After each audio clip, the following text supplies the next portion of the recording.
नमस्ते दोस्तों, स्वागत है आपका मेरे इस channel how the things work में। मेरा नाम है प्रशांत जोशी और आज मैं बात करने वाला हूँ इंटरनेशनल स्पेस स्टेशन के ऊपर, जिसका शॉर्ट फॉर्म है आईएसएस। तो दोस्तों, आईएसएस क्या है? तो आईएसएस एक लार्ज स्ट्रक्चर है या एक लेबोरेटरी है जो अर्थ के इर्द गिर्द चक्कर लगाता है और एक मल्टीनेशनल कोलैबोरेशन है जिसमें बहुत सारी कंट्रीज़ इन्वॉल्व है, जैसे कि यूएसए, रशिया, जापान, कनाडा और यूरोप।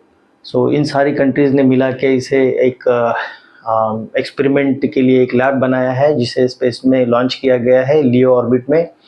और जहाँ पर ह्यूमन जो होता है, मीन्स एस्ट्रोनॉट्स जो होते हैं वहाँ रहते हैं, एक्सपेरिमेंट्स वगैरह करते हैं to learn more about the microgravity, और माइक्रोग्रेविटी का ह्यूमन बॉडी के ऊपर, ह्यूमन लिविंग के ऊपर क्या असर होता है, इसका वो स्टडी करते हैं।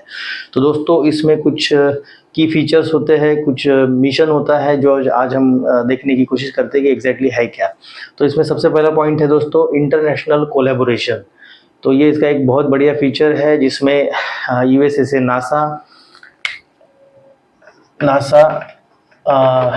रॉसकॉस्मोस जो रशिया से है, बाद में जाक्सा जो जापान से है, सीएसए जो कैनेडियन है, और ईएसए यानी जो यूरोपियन स्पेस यूनियन है, इन सभी ने कोलैबोरेट करके इस साइंटिफिक लैब को, जो कि माइक्रोग्रेविटी का एनवायरनमेंट क्रिएट करता है स्पेस में, जो कि धरती पर अवेलेबल नहीं है, उसके लिए बनाया है।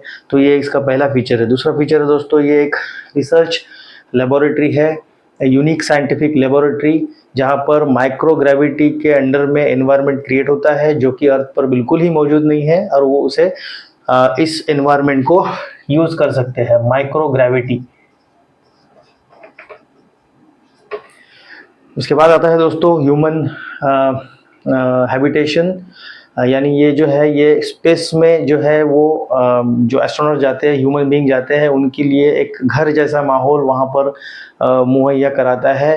वो जो अलग अलग इंटरनेशनल लोग जो वहाँ पर जाते हैं, उनके लिए वहाँ पर रुकने की, रहने की और वहाँ पर एक्सपेरिमेंट्स वगैरह करने की सुविधा ये देता है। इसीलिए इसे ये इसका एक बहुत बढ़िया फीचर है, ह्यूमन हैबिटेशन। उसके बाद दोस्तों, साइज़ एंड डिज़ाइन। तो इसका जो साइज़ है, ये एक लार्ज स्ट्रक्चर है। रफली इसका जो साइज़ है, एक फुटबॉल ग्राउंड के जितना होता है, और इसमें बहुत सारे मॉड्यूल्स जो है वो कनेक्टेड करके स्ट्रक्चर को बनाया गया है, और एक मॉड्यूल से दूसरे मॉड्यूल में टनल के ज़रिए अंदर से इसमें जो है आना जाना होता है जो साइंटिस्ट है उनका। उसके बाद दोस्तों, ऑर्बिटल कैरेक्टरिस्टिक्स। तो ये जो होती है, ये लियो ऑर्बिट में चक्कर लगाता है ये आईएसएस, और इसका जो एवरेज हाइट है धरती के सरफेस से, वो अप्रोक्सीमेटली 408 किलोमीटर का होता है। इसका जो हाइट जो है दोस्तों, ये होता है approximately 408 kilometre from earth surface. उसके बाद दोस्तों, असेंबली और हिस्ट्री में हम देखेंगे कि इसकी असेंबली इन स्पेस कैसे हुई है। तो जो अलग अलग कंपोनेंट्स है, जो इसका बिल्ट हुआ है, जो इसका निर्माण हुआ है दोस्तों, ये स्पेस में हुआ था। और ये जो सामान्य इसके जो अलग अलग मॉड्यूल्स थे, ये शटल्स, स्पेस शटल्स और रशियन रॉकेट्स के ज़रिए आकाश में भेजे गए थे, और वहाँ पर इसका असेंबली हुआ था। इसके बाद दोस्तों, इसका जो लॉन्च हिस्ट्री है, ये जो कंस्ट्रक्शन बिगिन हुआ था, ये 1998 में हुआ था। जो सबसे पहला मॉड्यूल था, उसका नाम था ज़ारिया कंट्रोल मॉड्यूल, जो 20 नवंबर 1998 में सबसे पहले भेजा गया था। उसके बाद से उसका कंस्ट्रक्शन स्टेप बाय स्टेप हुआ, और 2011 में जाके ये जो लैब है, ये 2011 में जाके ऑपरेशनल हुई और पूरी तरह से कंप्लीट होके आज भी ये यूज़ में है। इसके बाद दोस्तों, हम देखेंगे कंस्ट्रक्शन एंड ऑपरेशन, जिसमें असेंबली, जैसे कि मैंने बताया कि ज़ायरा मॉड्यूल 1998 में लॉन्च किया गया था, और इसको कंक्लूड किया गया था। पूरे जो आईएसएस को जो स्ट्रक्चर है, उसका कंप्लीशन हुआ था 2011 में। उसके बाद इसका साइज़ एंड स्केल, जो मैं ऑलरेडी बात कर चुका हूँ कि इसका जो साइज़ है वो लगभग एक अमेरिकन फुटबॉल ग्राउंड के जितना है, और इसका जो वेट है वो कम से कम 4.5 लाख किलोग्राम, यानी 4,50,000 kg के आसपास इसका, इस पूरे स्ट्रक्चर का वेट है, जो आसमान में पृथ्वी के इर्द गिर्द चक्कर लगा रहा है। उसके बाद में दोस्तों जो ऑर्बिट, ये जो पॉइंट है मैंने बताया था, ये लियो ऑर्बिट में चक्कर लगाता है और इसका जो स्पीड है वो 28,000 kilometre per hour, 28,000 kilometre per hour की स्पीड से चक्कर लगाता है। इसकी जो अल्टीट्यूड है लगभग 400 किलोमीटर है पृथ्वी की सरफेस से आसमान में, और इसका जो एक रिवॉल्यूशन होता है पृथ्वी के अगेंस्ट, एक चक्कर जो ये लगाता है वो लगभग 90 मिनट्स यानी 90 मिनट्स में कंप्लीट करता है। तो दिन में ये कम से कम 16 बार जो है वो चक्कर लगाता है। तो इसमें जो साइंटिस्ट होते हैं उनको 16 बार सनसेट और सनराइज का अनुभव होता है।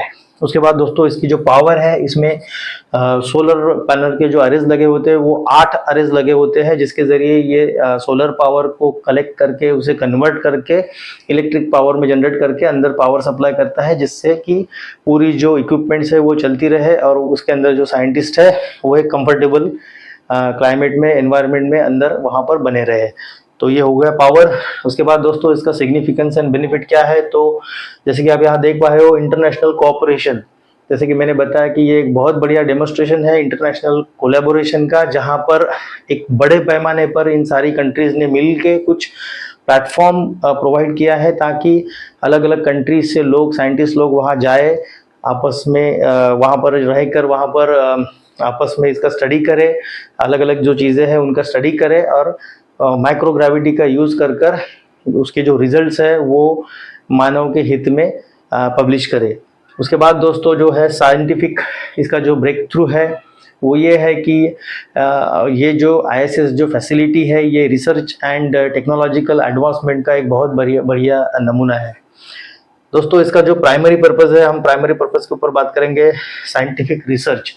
तो साइंटिफिक रिसर्च में माइक्रो ग्रेविटी लैब है दोस्तों ये, जहाँ पर ग्रेविटी बिल्कुल जीरो नहीं है बट ना के बराबर है, बट जीरो नहीं है, जो पृथ्वी से डिफरेंट एक सिचुएशन है। इसमें ये physics, biology, medicine, human health, material science, microbiology, इन सब का जो स्टडी है वो यहाँ पर होता है। तो इसका ये पहला पर्पज़ है कि ये एक प्लेटफॉर्म मुहैया कराता है to do the scientific research वहाँ पर। दूसरा है दोस्तों अर्थ ऑब्जर्वेशन। तो अर्थ ऑब्जर्वेशन वहाँ से हो सकता है अच्छे से, अर्थ का क्लाइमेट, एटमॉस्फेयर, एनवायरमेंटल चेंजेस, ये सारी चीज़ें जो होती है या ये वहाँ से मॉनिटर हो सकती है ISS से, जिसका कि यूज़ जो है उसका डेटा जो है साइंटिस्ट लोग अदर पर्पज़ के लिए कर सकते हैं। लास्ट में दोस्तों डीप स्पेस स्टडी। तो डीप स्पेस बोलो तो ये वहाँ पे एक स्टेशन के जैसा, एक प्लेटफॉर्म के जैसा यूज़ होने वाला है, जहाँ से हम आगे के लिए यानी हम एटमॉस्फेयर के बाहर ऑलरेडी रहेंगे, अर्थ के एटमॉस्फेयर के बाहर, जहाँ पे बिल्कुल नहीं के बराबर ग्रेविटी होगी, और वहाँ से हमें कम ईंधन से आगे जाने के लिए और कम एफर्ट से आगे का ऑब्जर्व करने का हमें मौका मिलता है। उसके बाद दोस्तों फ्यूचर, तो इसका फ्यूचर अभी जहाँ तक इंफॉर्मेशन आई है कि ये 2030 तक यूज़ में रहेगा। उसके बाद में इसके बारे में जो भी है अगला निर्णय किया जाएगा। तो दोस्तों ये मेरा एक प्रयत्न था आपको समझाने का कि ISS क्या है। तो होपफुली मैं आपको समझा पाया हूँ। अगर आपको मेरा ये वीडियो अच्छा लगा है तो इसे लाइक, शेयर, सब्सक्राइब ज़रूर कीजिए, और मैं आपसे ज़रूर मिलूँगा अगले वीडियो में। धन्यवाद।